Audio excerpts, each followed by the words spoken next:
Sering nggak sih Anda merasa agak ciut gitu kalau harus negosiasi sama pihak yang rasanya punya segalanya?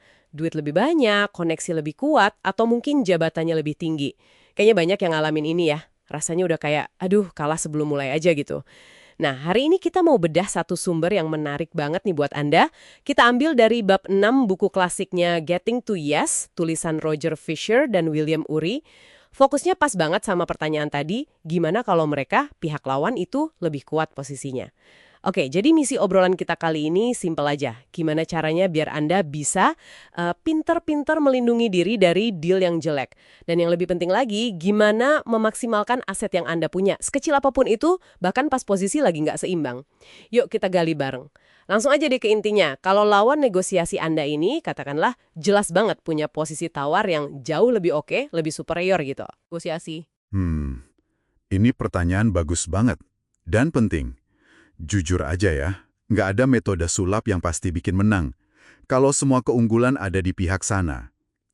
Tapi, penting buat lihat tujuan negosiasi itu apa sih sebenarnya. Ada dua target utamalah kira-kira. Pertama, ya melindungi Anda supaya nggak gegabah gitu. Nggak setuju sama sesuatu yang sebenarnya merugikan, yang harusnya Anda tolak. Oh, oke. Jadi semacam meminimalkan kerugian gitu ya, biar nggak boncos lebih parah. Nah, tepat. Dan yang kedua, ini juga penting. Ngebantu Anda buat manfaatin aset apa aja yang Anda punya. Bisa waktu, info, pinter-pinter Anda, atau ya alternatif lain. Sebisa mungkin dimaksimalkan. Tujuannya ya biar hasil negosiasinya itu semaksimal mungkin nguntungin kepentingan Anda, sesuai kondisi yang ada. Menarik ini. Soalnya seringkali ketakutan paling gede itu kan, wah, kalau gagal negosiasi gimana dong? Nggak ada pilihan lain. Ini nih yang bikin orang gampang banget nerima tawaran jelek. Atau sebaliknya, malah terlalu pede nolak tawaran yang sebenarnya bagus. Gara-gara mikir punya alternatif lain yang oke, padahal belum jelas juga alternatifnya. Persis. Nah, disinilah konsep kunci dari bab ini masuk. Namanya BATNA. Itu singkatan dari Best Alternative to a Negotiated Agreement. Kalau bahasa gampangnya sih, alternatif terbaik kalau kesepakatan yang dirundingin ini gagal. Oke, BATNA. Jadi ini kayak plan B andalan kita gitu ya. Kalau negosiasi mentok, kita udah punya pegangan lain. Bisa dibilang gitu. BATNA itu langkah paling bagus yang bakal Anda ambil kalau negosiasi yang sekarang ini nggak nemu titik temu, gagal gitu. Fungsinya penting banget. Jadi patokan, setiap tawaran dari lawan itu kudu dibandingin sama BATNA Anda. Kalau tawarannya lebih jelek dari BATNA, ya secara teori harusnya Anda tolak. Nah, kalau nggak punya BATNA yang jelas, itu sama aja kayak negosiasi sambil merem gitu. Gampang banget ditekan atau malah salah ambil keputusan. Masuk akal banget, Vi. Tapi gimana caranya kita nemuin atau ngebangun BATNA ini? Kadang rasanya kayak, aduh buntu nih, nggak tahu mau ngapain lagi kalau ini gagal. Nah, buku ini ngasih panduan praktisnya. Pertama, coba deh brainstorming dulu. Tulis aja semua kemungkinan tindakan kalau negosiasi ini gagal total. Nggak usah disaring dulu, keluarin aja semua ide liar sekalipun. Terus, dari daftar itu, pilih beberapa yang paling potensial. Kembangin ide-ide itu jadi opsi yang lebih konkret, lebih realistis. Nah terakhir, pilih satu aja yang paling oke di antara opsi-opsi realistis tadi. Itulah batna sementara Anda. Ini proses aktif loh ya, bukan nunggu wangsit. Wah, ini beneran ngubah cara pandang nih. Jadi kekuatan negosiasi itu nggak melulu soal siapa yang duitnya lebih banyak atau jabatannya lebih tinggi gitu. Justru itu poin krusialnya. Kekuatan negosiasi relatif antara dua pihak itu ternyata kurang ditentuin sama sumber daya yang kelihatan mata.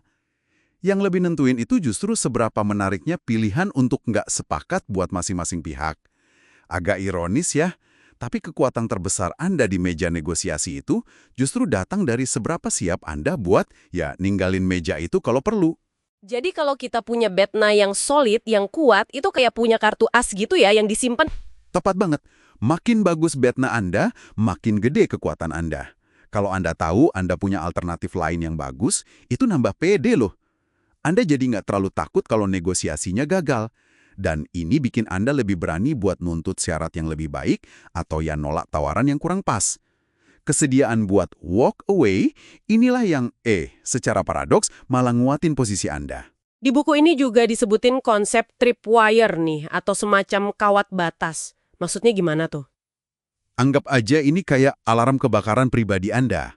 Tripwire itu sebuah standar kesepakatan yang sengaja Anda set yang posisinya sedikit di atas BATNA Anda. Atau sedikit lebih jelek lah dari BATNA Anda. Tujuannya apa? Kalau negosiasi mulai ngarah ke titik ini, nah alarm di kepala Anda bunyi. Itu sinyal buat ekstra hati-hati. Mungkin perlu break dulu, mikir lagi, atau bahkan siap-siap aja aktifin BATNA. Biar nggak keburu setuju sama deal yang lebih jelek dari alternatif terbaik Anda. Oke. Jadi semacam pengingat dini gitu ya, biar nggak kebablasan. Sip. Nah, tadi kan kita bahas pentingnya tahu BATNA kita sendiri. Gimana dengan BATNA pihak lawan? Perlu kita pikirin juga nggak sih? Oh, perlu kan ya. Sebisa mungkin, Anda coba deh pahami kira-kira apa alternatif terbaik mereka kalau gagal deal sama Anda. Ini kayak ngumpulin info intelijen lah.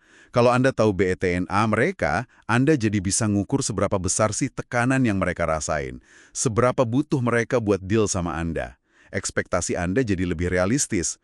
Kadang kan pihak lain kelihatannya pede banget, kuat banget. Padahal mungkin BATNA mereka nggak sekeren itu. Nah, kalau Anda bisa baca situasi ini, Anda punya keunggulan. Jadi kalau ditarik kesimpulan nih ya, ngembangin BATNA ini sebenarnya cara paling efektif buat ngubah aset apapun yang kita punya, mau itu pengetahuan, waktu, kreativitas, koneksi, jadi kekuatan tawar yang nyata. Terutama pas ngadepin yang kelihatannya lebih gede. Intinya bukan soal siapa yang lebih besar, tapi siapa yang lebih siap sama alternatifnya, gitu ya? Persis. Kekuatan sejati dalam negosiasi itu seringnya bukan diukur dari apa yang kelihatan di atas kertas, tapi dari kualitas persiapan alternatif Anda. Wah, ini benar-benar mencerahkan sih soal dinamika kekuatan dalam negosiasi. Nah, ini mungkin bisa jadi bahan renungan penutup nih buat Anda. Coba bayangkan, gimana kalau Anda secara sadar, proaktif gitu, mulai ngebangun berbagai BATNA buat potensi-potensi negosiasi di masa depan. Jauh sebelum situasinya muncul.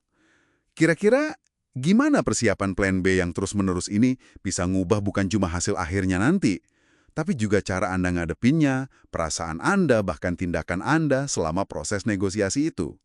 Apalagi pas Anda start dari posisi yang rasanya lebih lemah. Menarik buat dipikirin kan?